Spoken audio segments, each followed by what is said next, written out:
Сегіздік санау жүйесі октал. Бұл жүйеде сандарды жазу үшін 8 цифр қолданылады. Ең үлкен сан 7, екінші сан 0. Сегіздік санау жүйесінде есептеуді үйренейік. Мәселен, 3, 5, 7 сегіздік санау жүйесіндегі сан берілген болсын. Бұл жерде де әрбір санның өзінің позициясы бар. Мәселен, 7 0-ші позицияда, 5 1-ші позицияда, 3 2-ші позицияда. Бұл сегіздік санау жүйесінде берілген сан болғандықтан, бұл позицияларды 8-дің дәрежесі ретінде жаза аламыз. Яғни қараңыздар, 3 көбейтілген 8-дің 2 дәрежесі қосылған 5 көбейтілген 8-дің 1 дәрежесі қосылған 7 көбейтілген 8-дің 0 дәрежесі болады.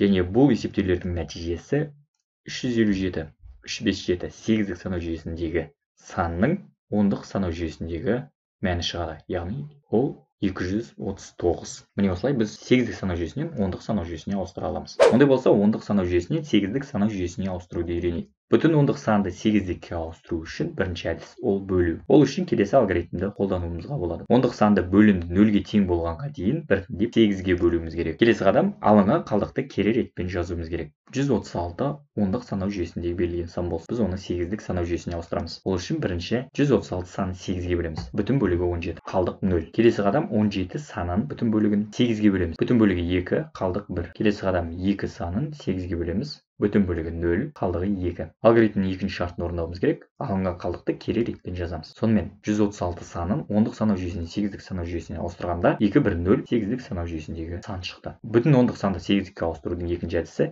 екілік жүйе арқылы. Мұнда екілік санның позицияларын және 2-нің дәрежелерімен жұмыс істей алуымыз қажет. Яғни 2-нің 0 дәрежесі 1 және де солай жалғаса береді. Енді осы берілген 136 санын берілген 2-нің дәрежелерінен шығарып алайық. Яғни мен 128 санын және 1 санын алып екеуін қосатын болсам 136 сан шығады. Яғни осы орындарға мен 1 сандарын жазам, ал қалған орындарын 0-мен толтыра салам.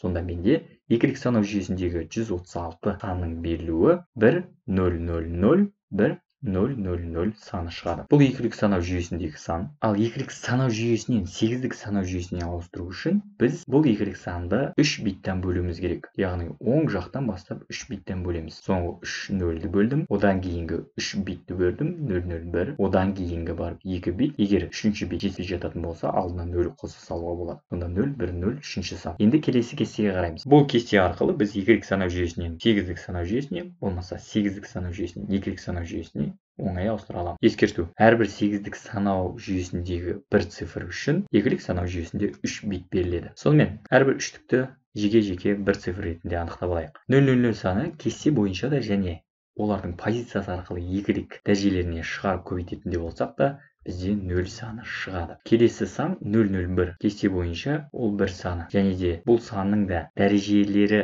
арқылы шығаратын болсақ та, бізде 1 саны шығып тұр. Келесі сан 0 1 0.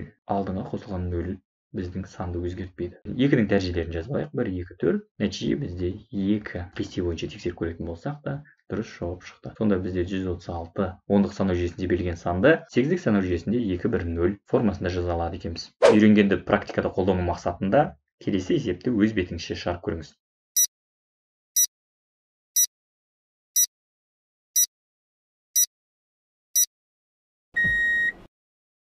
Бірінші мысалды бірге қарастырайық. Бізде 5 5 5 саны берілген.